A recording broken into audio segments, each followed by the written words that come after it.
두 번째 발표해 주실 분을 모시겠습니다.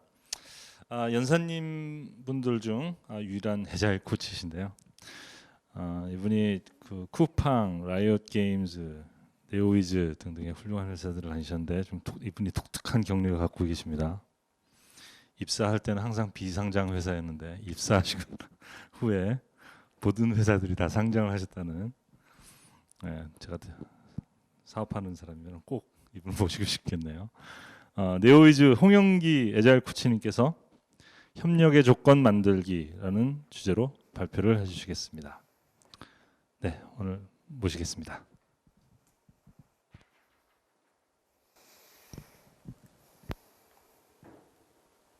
네, 안녕하세요. 저는 현재 네오위즈라고 하는 게임 회사에서 애자일 코칭을 하고 있는 홍영기라고 합니다. 저는 오늘 여러분들과 함께 협력의 조건 만들기라는 주제로 이야기를 나누고 싶어서 이 자리에 섰습니다. 우리는 혼자 일을 할 때도 있지만 대부분의 경우 여러 사람들과 함께 일을 합니다. 그래서 우리가 함께 일을 하는 것을 선택하는 이유를 생각을 해보면은 이제 내가 혼자서 해결할 수 없는 더 큰 문제를 해결하기 위해서 우리는 이제 서로 힘을 주고받고 도움을 주고받으면서 함께 일하는 걸 이제 선택을 하게 되죠.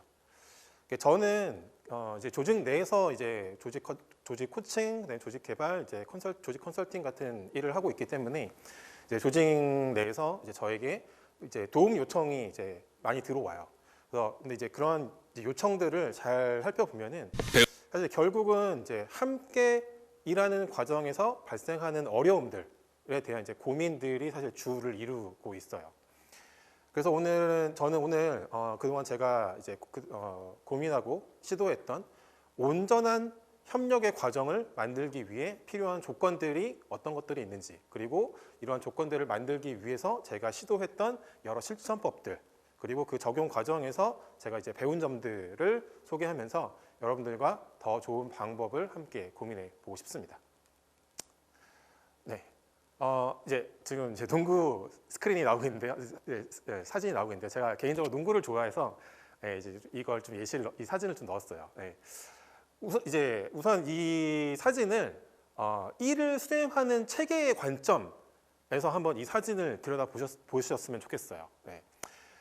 이 사진을 보시면은 이제 노란색 유니폼을 입은 팀과 검은색 유니폼을 입은 팀이 이제 각 팀의 이제 자신의 팀의 승리를 위해서 지금 치열하게 이제 지금 경기를 하고 있는 모습이죠. 이 각 팀은 게임의 승리라고 하는 특정한 목적을 달성하기 위해서 서로 힘을 합하고 도움을 주고받는 체계를 구축을 해서 게임을 플레이하고 있어요. 이제 여기서 우리가 주목해야 할 부분은, 일의 체계의 관점에서 주목해야 될 부분은 이 게임에 참여하는 모든 당사자들, 그러니까 즉 선수들, 플레이어들이겠죠. 들은 팀의 승리라는 결과를 서로 공유하고 있다는 거예요. 그러니까 이걸 이제 shared outcome이라고 우리가 부를 수 있는데요. 이 공유된 결과를 달성하기 위해서 여기에 참여하는 이제 당사자들, 이제 선수들은 전략적으로 협동 또는 협업이라고 하는 체계를 선택하고 있다는 점입니다. 이와 같이 공동의 목표를 달성하기 위해서, 그리고 그 결과를 공유하는 형태의 수행 체계를 우리는 이제 협력이라고 부릅니다. 앞에서 이제 제가 말씀드린 것처럼 이 협력이라고 하는 것을 사전에서 찾아보면은 이렇게 되어 있어요. 특정한 목적을 달성하기 위해 서로 힘을 합하여 돕는다라고 되어 있어요. 이게 국어 사전에 나와 있는 협력의 정의거든요. 그래서 이거를 이제 영어 사전에서 이제 똑같은 말을 찾아보면은 협력은 이제 영어로 콜라보레이션이라고 이제 표현을 하고 있어요. 그래서 저는 이제 어떤 그 용어에 대한 정의를 이제 살펴볼 때 국어 사전에서 한번 찾아보고, 그 다음에 이걸 이제 영어 표현을 위키피디아에서 똑같은 그 내용을 찾아보거든요. 위키피디아에 이제 콜라보레이션이라는 항목을 찾아보면은 이렇게 써 있어요. purposeful relationship in which all parties strategically choose to cooperate in order to accomplish a shared outcome이라고 되어 있어요. 그러니까 이제 뭐 이거를 우리가 좀 풀어서 설명하면은, 그러니까 all parties, 그러니까 모든 당사자가 shared outcome, 공유된 결과를 달성하기 위해서 전략적으로 협업 또는 협동이라고 하는 형태를 선택하는 목적이 있는 관계가 콜라보레이션이다, 협력이다라고 설명을 하고 있는 거예요. 네. 그래서 이제 그래서 앞에서 우리가 그 농구 이제 플레이하고 있는 사진에서 본 것처럼 승리라고 하는, 우리 팀의 승리라고 하는 그 결과를 모든 플레이어들이 다 나누어 가지기 위해서 어떻게 우리가 그러면 그 일을 하고 있는 수행의 체계를 만드느냐, 그것이 이제 협력이라는 거죠. 근데 여기서 지금 이제 요 정의에서, 이제 영어로 된 정의에서 보면은 이제 한 가지 좀 이제 또 다른 개념이 하나 나오는데요. 코어포레이트라는 개념이 나와요. 이 코어포레이트는 이제 번역을 해보면은 협업이라고 이제 번역이 되거든요. 이 협업이라는 개념을 국어사전에서 찾아보면은 여기 적혀 있는 것처럼 생산의 과정을 여러 전문적인 부분으로 나누고 여러 사람이 각 부분별로 맡아서 일을 완성하는 노동 형태를 협업이다라고 부른다는 걸 알 수 있어요. 그러면은 이 협업이라는 정의와 우리가 협력이라는 정의, 이 두 가지를 놓고 봤을 때 이제 뭐 구체적으로 좀 다른 부분이 무엇이냐면은 제가 앞에서 이제 강조드린 부분, 바로 shared outcome을 이 참여하고 있는 all parties, 모든 당사자들이 그 결과를 shared 하느냐, 그렇지 않느냐가 협력이라는 것과 협력이라는 이제 일의 수행 체계와 이제 그렇지 않은 일의 수행 체계를 이제 구분하는 정의라는 걸 우리가 이해를 할 수 있는 거죠. 지금까지 이제 협력의 정의에 대해서 살펴봤는데요. 이제 그러면은 이제 우리가 협력이라는 걸 알았으니까 그럼 자연스럽게 떠오르는 생각이, 그러면은 이제 협력이 뭔지 알았으니까 협력을 잘 하려면 어떻게 해야 되지? 라는 질문을 이제 자연스럽게 떠올라요. 그런데 우리가 그 질문을 던지기 앞서서 한 가지 고려해 봤으면 하는 게 있습니다. 그게 무엇이냐면은 우리가 여럿이 함께 일을 하기 위해서는 일의 체계가 필요한데요. 당연히 협력이라고 하는, 앞에서 우리가 살펴봤었던 협력이라고 하는 일의 체계 이외에도 다양한 형태의 체계가 분명히 있을 거예요. 네. 그러면은 그런 다양한 일의 체계 중에서 우리는 언제 협력을 선택하는 게 더 유리할까? 언제 협력을 선택하는 게 더 좋을까를 고민해 봐야 되는 거죠. 앞에서 이제 우리 박 의장님이 말씀하신 것처럼 텍스트가 아니라 컨텍스트를 고려해서 우리가 어떻게 일을 해야 될 것인지를 선택하는 걸 먼저 고민을 해봐야 된다는 거예요. 그 관점에서 이제 이미 사실 이제 많은 앞에 이제 선구적인 연구자분들께서 언제 협력을 선택하는 것이 유리한지에 대해서 이미 연구들을 많이 해주셨어요. 그래서 저는 이제 그 연구들을 중에서 이제 정리된 내용들을 좀 공유드리도록 하겠습니다. 첫 번째, 우리가 언제 협력을 선택하는 게 유리한가라는 첫 번째 상황은 일이 어려울 때보다는 복잡할 때 협력을 선택하는 게 더 유리하다고 합니다. 일이 이제 어렵다라는 거는 이제 영어로 얘기하면 complicate라고 얘기를 하는데, complicate라는 건 뭐냐면은 어렵다, 난해하다 이런 뜻이거든요. 즉 이게 무슨 말이냐면은 우리가 이제 해법이 있기는 한데 우리에게 주어진 이 문제를 해결할 수 있는 해법이 있기는 한데 그 해법이 되게 어려운 거예요. 그러니까 예를 들어서 지금 여기 사진에 보시는 자동차의 부품을 이렇게 나열한 이 사진을 보시면은 수백 가지의 지금 부품들이 쫙 나열이 되어 있거든요. 사실 이제 자동차를 내가 전문적으로 이제 공부하지 않는 사람이라면은 이 부품들만 놓고 봐서는 내가 이 자동차를 어떻게 조립해서 자동차를 움직일 수 있을지 감도 안 와요. 하지만 우리가 분명히 알 수 있는 거는 이거를 공부하고 배우고 익히면은 할 수 있다라는 거예요. 단지 어려울 뿐이죠. 네.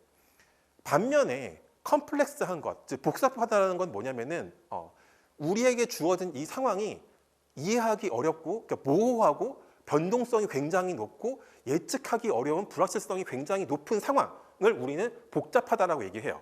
지금 이 사진에 보시는 것처럼 이제 유치원에서 이제 아이들이 활동하는 사진인데, 지금 이 사진을 딱 봤을 때 아마 아이들을 키우고 있는 분들은 이 사진에서 오는 그 긴장감이 바로 느껴질 거예요. 지금 이 상황에서 아이들이 3초 후에, 5초 후에, 1분 후에 어느 위치에서 어떤 액션을 하고 있을지 예상하실 수 있으세요? 아무도 그거는 얘기할 수 없을 거예요. 네. 그런데 이렇게 복잡한 상황일 때 우리는 협력을 선택하는 것이 더 유리하다라고 이야기할 수 있습니다. 두 번째 이제 협력을 선택했을 때 더 유리한 상황은 우리에게 주어진 문제가 전문적인 해법을 필요로 할 때보다는 창발적인 해법을 필요로 할 때 우리는 함께 협력을 선택하는 것이 더 유리하다라고 말씀드릴 수 있어요. 전문적이라는 것은 무엇이냐면은 우리에게 주어진 문제를 해결하는 데 있어서 기술적인 부분들을 숙련하고 숙달할 수 있는 영역의 문제들을 이야기하는 거예요. 그래서 우리가 가지고 이 기술을 숙련하고 숙달한다는 건 뭘 의미하냐면은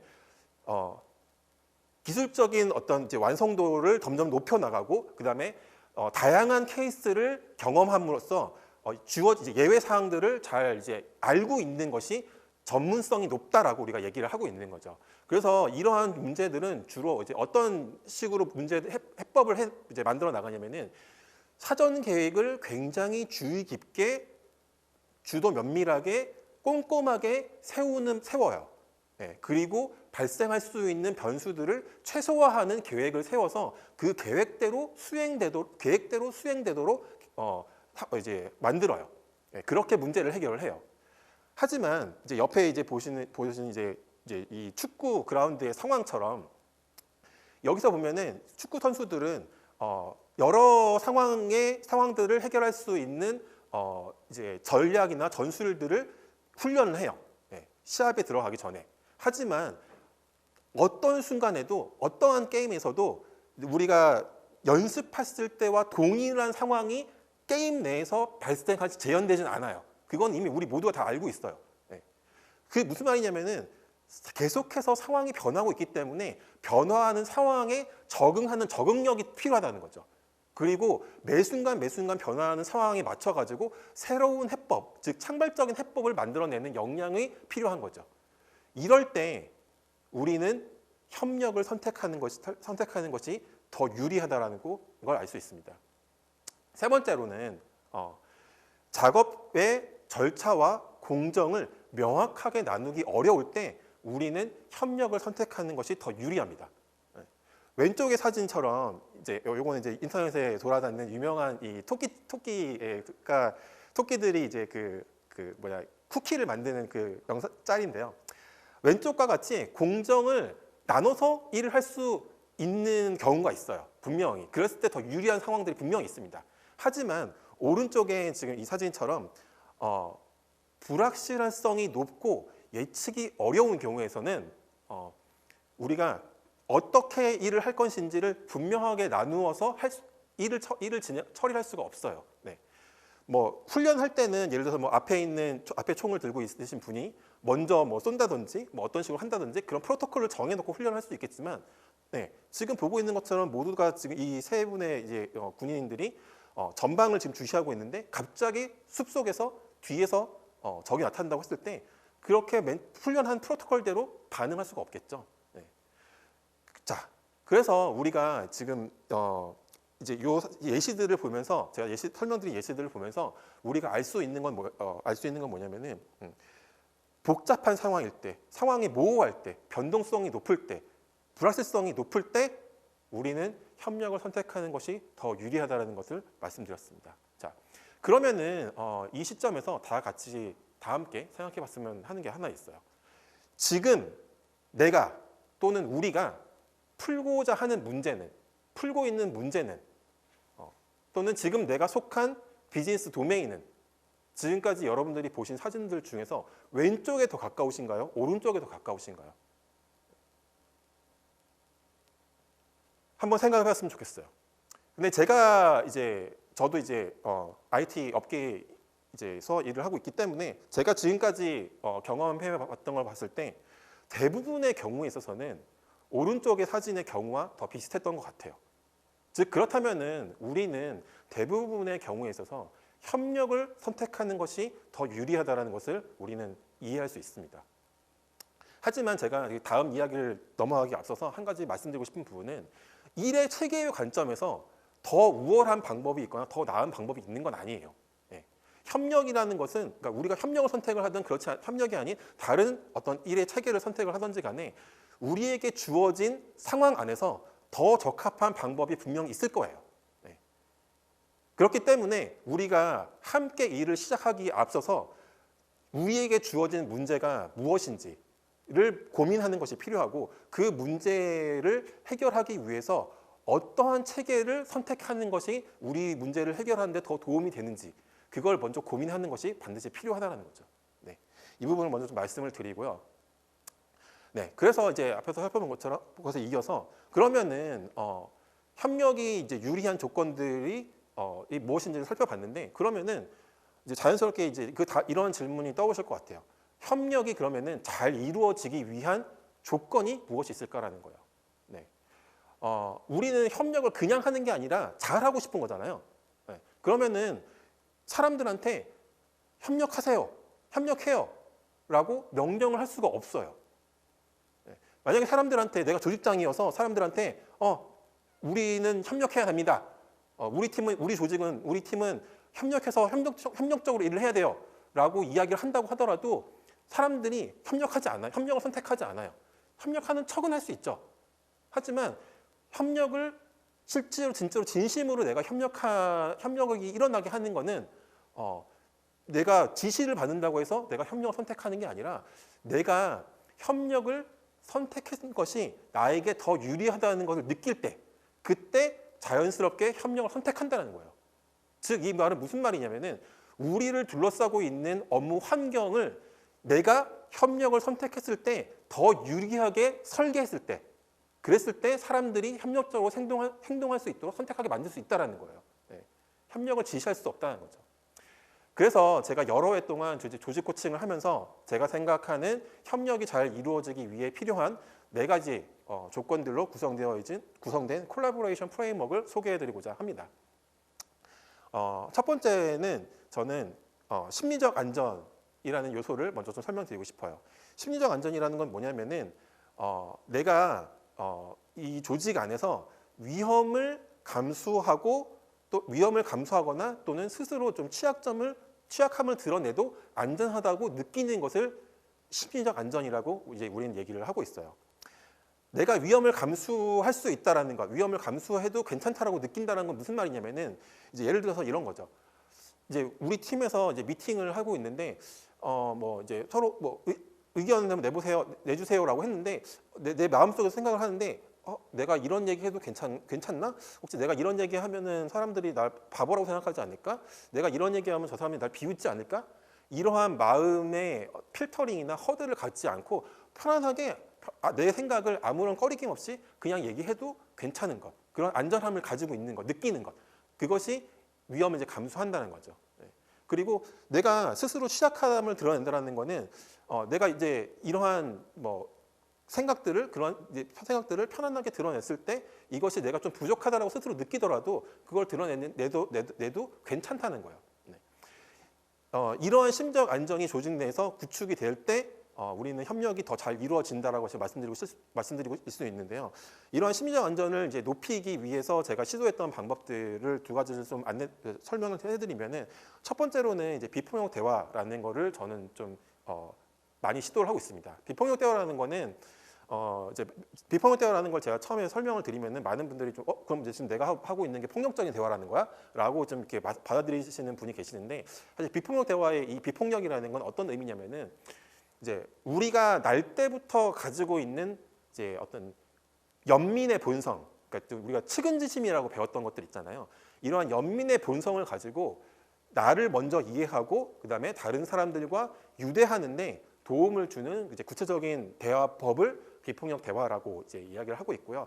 개인적으로는 이제 제 인생에 있어서 되게 중요한 여러 모먼트들 중에서 제가 비폭력 대화라는 거를 처음 접했을 때를 그 중에 하나로 저는 꼽을 정도로 굉장히 우리가 커뮤니케이션 하는 부분, 심리적 안전을 높이는 커뮤니케이션을 하는 부분에 있어서 많은 도움을 받을 수 있는 그런 방법입니다. 두 번째로는 이거는 이제 앞에서 말씀드린 비폭력 대화는 이제 개인 레벨에서 대화를 할 때 이제 많은 도움을 받을 수 있는데요. 우리가 이제 함께 일을 하는 이제 그룹 레벨에서 이런 심리적 안정을 높이는데 도움을 받을 수 있는 방법으로는 저는 퍼실리테이션을 추천을 드리고 있어요.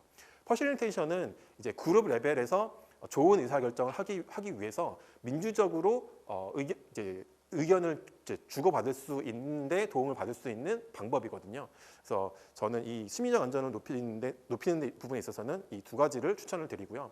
두 번째 제가 좀 말씀드리고 싶은 협력을 이루기 위한 조건은 일의 의미를 이해하는 거예요.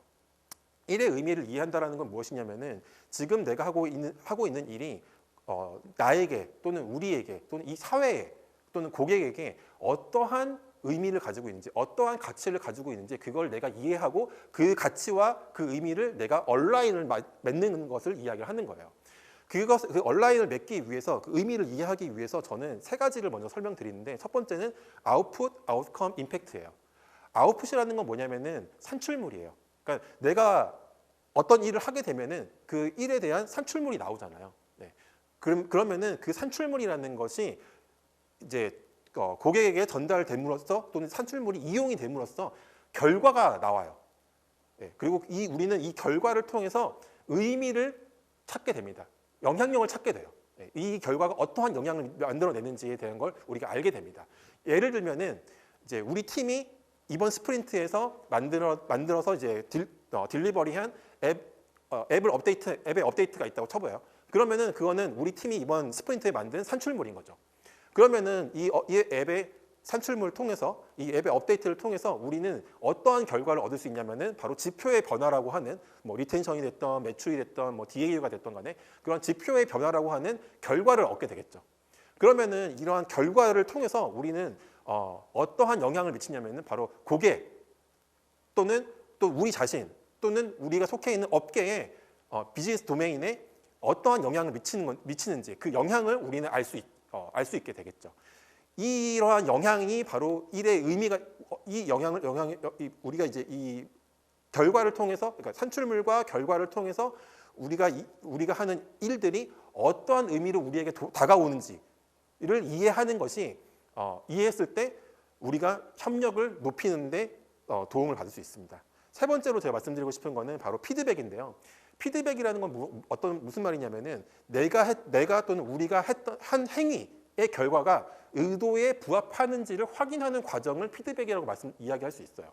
그런데 이제 예를 들어서 이제 우리가 앞에서 예를 들었던 앱에 업데이트를 했어요. 라는 것은 이제 내가 했던 행위죠. 그러면은 그 결과가 내가 생각했던 그 의도와 부합하는지를 확인하는 게 피드백으로 이제 확인이 될 텐데 그 피드백을 그러면은 그냥 받는 게 아니라 더 퀄리티 있는 피드백을 받으려면은 우리가 어떻게 해야 되냐면은 더 중요한 정보를 더 빨리 더 자주 받아야 한다는 거예요.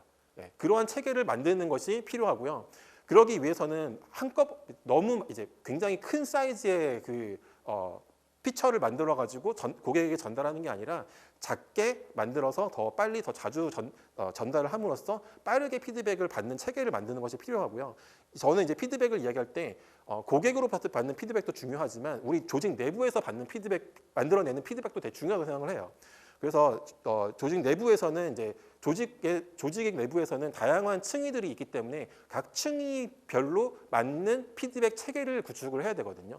예를 들어서 전사적인 관점에서는 오렌지 미팅이나 뭐 타운홀 미팅 같은 것들을 저는 이제 말씀을 드리고 있고 팀 레벨에서는 우리 팀이 지금 어떻게 일을 하고 있는지 정기적인 회고를 진행하는 것을 말씀드리고 있고요. 이제 개인 레벨에서는 이제 매니저가 팀원들과 정기적으로 원앤원을 가지는 것들을 이제 말씀드리고 있습니다. 네 번째로는 투명성 부분인데요. 우리가 일을 하게 되면은 자연스럽게 정보라는 것들이 누적이 되게 됩니다. 그러면은 이 정보를 우리가 어떻게 투명하게 잘 공유하고 커뮤니케이션 함으로써 그 안에서 나한테 또는 우리가 더 일을 잘하기 위한 그런 정보들을 이제 공유할 것인가를 체계를 설계를 해야 한다는 거죠.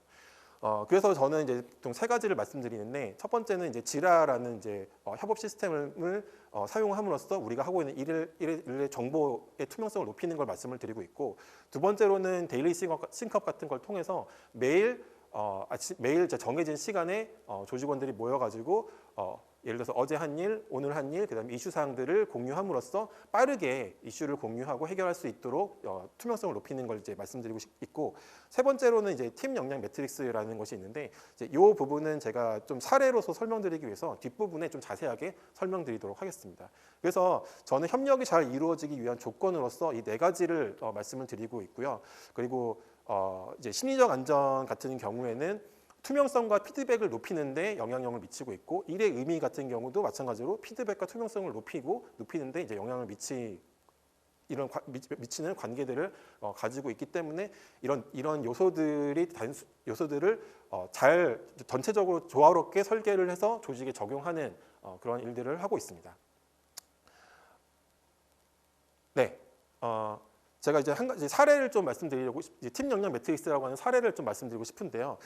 제가 이제 조직에서 지금 이제 시도하고 있는 여러 실천법들 중에서 아마 좀 인터넷에서는 이제 찾기 사례가 많이 나오지 않는 사례라서 좀 설명을 드리려고 하는데요. 팀 역량 매트릭스라는 건 어떤 거냐면은 우리 팀이 필요로 하는 역량을 모델링함으로써 이제 팀 전체의 전반적인 역량 현황을 파악하고요. 그 다음에 개인적으로는 이제 나의 역량의 성장에 도움이 되는 역량 이제 지도로서 활용을 하기도 하고, 그 다음에 채용할 때 이제 우리 팀의 조직의 채용의 근거라든지 JD로서 활용하는데요. 간단하게 진행 순서를 말씀드리면은 처음에는 우리 팀원들이 다 함께 모여가지고 우리 팀이 해결하고 있는 문제는 무엇인가를 적어보고요. 그 다음에 이걸 여기에서 이제 해당 문제들을 해결하는데 필요한 역량들이 무엇이 있는지를 찾아봅니다. 이걸 정리를 할 때는 네 가지 기준, 전문성, 툴, 기술, 프로세스, 소프트 스킬, 이 네 가지 기준으로 역량들을 이제 찾아보고요. 여기서 이제 나온 역량들을 그룹핑을 해서 이제 정리를 한 다음에 각각의 역량들의 레벨링을 좀 이제 나눠봐요. 이렇게 해서 나온 이제 문서가 이제 팀 역량 매트릭스가 되고요. 저는 이제 이걸 바탕으로 해서 자가 진단과 상호 진단을 수행을 하고, 그다음에 앞에 나왔던 내용들을 다 정리를 해서 이제 팀에 공유함으로써 투명성을 높이는데 활용을 하고 있어요. 제가 실제 이제 저희 조직에서 했던 예시 사진을 좀 가져왔는데요. 지금 여기서 보시는 것처럼 여기 뭐 데이터베이스 활용 능력이라고 하는 이제 역량을 찾고, 그 다음에 이 역량을 레벨링을 한 다음에 각각의 레벨에 부합하는 이제 역량들이 무엇이 있는지를 팀원들이 다 같이 이제 찾아서 정리를 했어요. 그 다음에 이제 요거는 이제 진단하는 부분인데, 그래서 이 팀에서는 왼쪽에 이제 우리 팀에 필요한 역량들을 쭉 나열을 하고, 그다음에 레벨을 나눈 다음에 이제 왼쪽에 있는 사진은 자기가 자기 이름을 적어 넣는 거예요. 네. 그래서 내가 생각하기에 나는 DB SQL 역량은 예를 들어서 뭐 홍길동이라고 하면 난 레벨 2야라고 자기 이름을 적어 넣어요. 그다음에 오른쪽에 있는 사진은 뭐냐면은 나를 제외한 모든 팀원들이 나를 진단해 주는 거예요. 네. 그랬을 때 나는 내가 이제 레벨 2라고 생각하지만 다른 팀원들은 나를 레벨 1이나 레벨 3로 생각할 수도 있잖아요. 네. 이제 이렇게 진단을 하는 과정들을 투명하게 다 공유하고 공개함으로써 조직 내에 역량의 현황의 투명성들을 높이고, 이를 바탕으로 해서 이제 조직의 역량 성장하는 데 도움을 이제 받을 수 있습니다. 그래서 이제 이거를 마지막에는 이런 식으로 전체적으로 문서로 다 정리를 한 다음에 조직에 다 공개함으로써 구성원들 사이에 이제 투명성을 높여서 구성원들 사이에 협력을 높이는데 활용을 하고 있습니다. 네.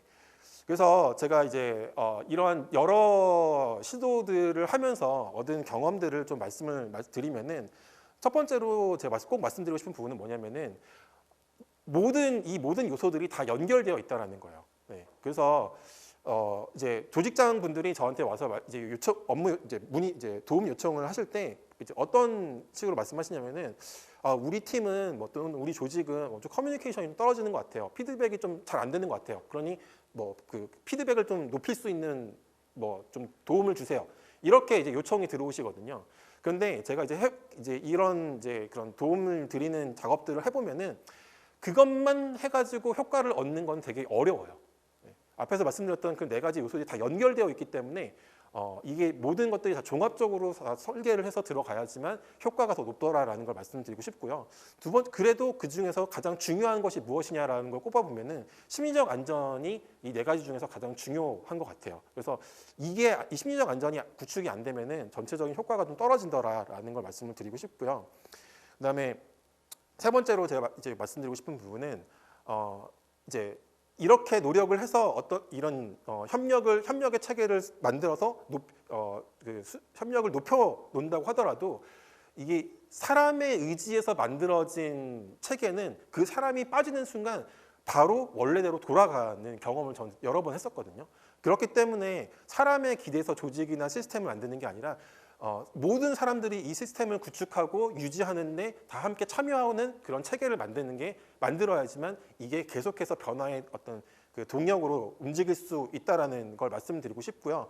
그래서 제가 좀 느낀 부분 중에 하나는 뭐냐면은 이런 시스템을 만들고 관리하고 훈련하고 그다음에 이제 훈련하고 코칭하는 사람이 별도로 있는 게 이 시스템을 이제 유지하는데 많이 도움이 된다라는 거를 저는 좀 배웠습니다. 그래서 마지막으로 이제 정리하는 걸 말씀드리면은 앞에서 처음 말씀드린 것처럼 지금 우리가 풀고 있는 문제가 협력을 선택하면 정말 유리할까? 네, 그거를 좀 먼저 좀 생각해 주셨으면 좋겠어요. 네. 그리고 두 번째로는 그러면은 사람들이 협력을 선택하도록 만들려면 어떻게 해야 될까라는 걸 이제 고민을 해야 되는데. 협력을 선택했을 때 나에게 더 유익이 돌아오도록 우리를 둘러싼 환경을 설계를 해야 된다라는 걸 말씀드리고 싶고요. 그러면은 이런 환경을 설계하기 위해서 고려해야 될 것들이 무엇이 있을까? 앞에서 말씀드린 네 가지를 종합적으로 고려해서 설계를 해야 된다라는 걸 말씀드리고 싶고, 그다음에 이것이 한 번으로 끝나는 게 아니라 정기적으로 진단하고 측정하면서 우리가 어떤 부분에다가 더 자원을 투입하고 더 노력을 더 기울여야 되는지를 경향을 보면서 조정을 하는 것이 필요하다라고 말씀드릴 수 있습니다. 네, 제한되는 시간 내에 많은 내용을 전달드리고자 노력을 했는데 충분히 설명이 되었는지 모르겠습니다. 네, 그래서 오늘 발표 내용과 관련해서 더 이야기 나누고 싶은 부분이 있으면 언제든지 제 개인 연락처로 연락 주시면 즐겁게 이야기 나누고 싶습니다. 네, 그러면 제 이야기는 여기서 마무리하도록 하겠습니다. 감사합니다.